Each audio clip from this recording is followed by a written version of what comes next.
Hello दोस्तों, स्वागत है आप सभी का मेरे एक नए वीडियो पे। तो दोस्तों, इस वीडियो में हम लोग कॉन्स्टलेशन के बारे में जानेंगे। तो चलिए वीडियो को शुरू करते हैं। क्या कभी आपने रात में आसमान की ओर देखा है? आसमान में हमें कुछ तारों का समूह दिखाई पड़ता है जो किसी पैटर्न में होते हैं। जैसे कुछ पैटर्न भालू की तरह दिखाई पड़ते हैं, तो कुछ शेर की तरह, तो कुछ सांप की तरह।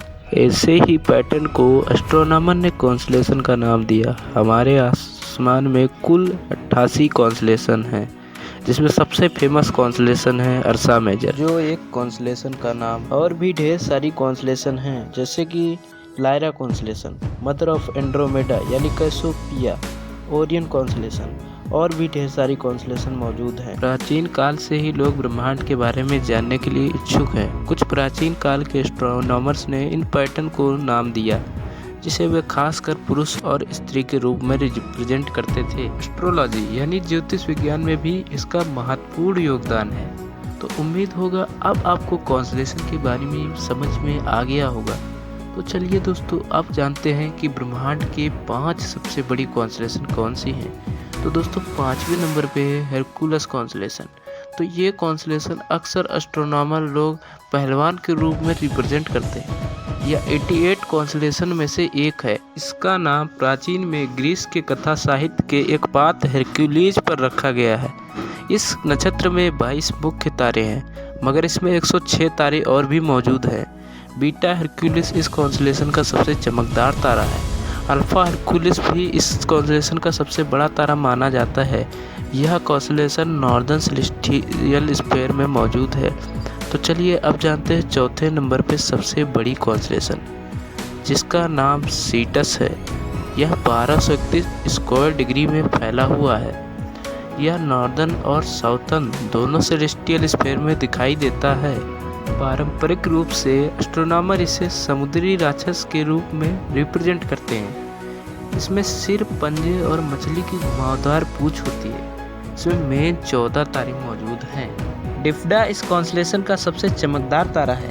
यह कॉन्स्टलेशन वेल के जैसे भी दिखती है। बीटा सिटी इस कॉन्स्टलेशन का सबसे बड़ा तारा है।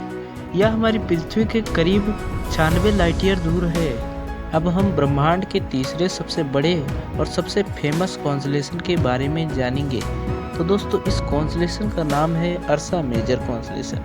इस कॉन्स्टलेशन को ग्रेट बियर के नाम से भी जानते हैं, जो 7 मुख्य तारों का समूह है, जिसे हम सप्तऋषि तारामंडल के नाम से जानते हैं। 7 तारों के समूह से हमें एक भालू जैसा पैटर्न मिलता है। यह हमें नॉर्थर्न स्काई में दिखता है, मतलब पृथ्वी के उत्तरी गोलार्ध में। इसी के पड़ोस में एक और छोटी कॉन्स्टलेशन है, जिसका नाम अर्सा माइनर है। इसमें सबसे चमकीला तारा पोल स्टार है, जिसे आप सभी लोग ध्रुव तारे के नाम से जानते जरूर होंगे।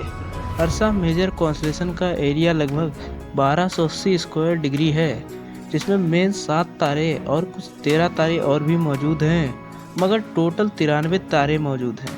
एलियोथ इस कॉन्स्टलेशन का सबसे चमकीला तारा है। यह 2री शताब्दी में प्टोलेमी द्वारा तैयार की गई 48 कॉन्स्टलेशन की लिस्ट में से एक है। सप्तऋषि मंडल शनि मंडल से 1 लाख योजन ऊपर है। तो चलिए अब ब्रह्मांड का दूसरा सबसे बड़ा कॉन्स्टलेशन यानी विर्गो कॉन्स्टलेशन के बारे में जानते हैं। विर्गो शब्द लैटिन भाषा के मेडन शब्द से आया है। यह लियो और लिब्रा कॉन्स्टलेशन के बीच में स्थित है। विर्गो का एस्ट्रोलॉजी यानी ज्योतिष विज्ञान से बहुत गहरा नाता है। हिंदी में विर्गो को कन्या कहते हैं। प्राचीन काल के एस्ट्रोनॉमर्स अक्सर इस नक्षत्र को कन्या के रूप से रिप्रेजेंट करते हैं। यह लगभग 1294 स्क्वायर डिग्री के क्षेत्र में फैला हुआ है, जिसमें कुल 96 तारे मौजूद हैं, जिसमें 15 तारे मेन हैं। इस कॉन्स्टलेशन का सबसे चमकीला तारा स्पाइका है। यह हमें वसंत के मौसम में उत्तरी गोलार्ध में दिखती है, जो अक्सर मार्च और अप्रैल के महीने के दौरान दिखता है। इस कॉन्स्टलेशन में लगभग 35 एक्सोप्लैनेट भी मौजूद हैं। तो चलिए अब ब्रह्मांड के सबसे बड़े कॉन्स्टलेशन हाइड्रा के बारे में जानते हैं। यह ब्रह्मांड के 88 तारामंडलों में सबसे बड़ा है।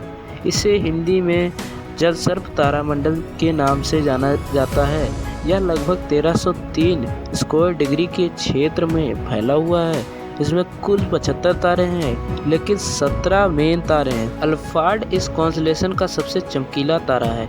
इस कॉन्स्टेलेशन को हम ज़्यादातर अप्रैल के महीने में लगभग 9 बजे रात को देख सकते हैं। इस कॉन्स्टेलेशन को प्राचीन काल में एस्ट्रोनॉमर्स ने समुद्री सांप के रूप में रिप्रेजेंट किया है। यह कॉन्स्टेलेशन दक्षिणी गोलार्ध में स्थित है। इस कॉन्स्टेलेशन की जानकारी सबसे पहले ग्रीक एस्ट्रोनॉमर्स ने दी है। यह ग्रीक मैथोलॉजी में सबसे प्रसिद्ध तारामंडलों में से एक है। तो दोस्तों, उम्मीद है आप सभी को यह वीडियो ज़रूर पसंद आया होगा। तो चलिए मिलते हैं अगले वीडियो पे, तब तक के लिए गुड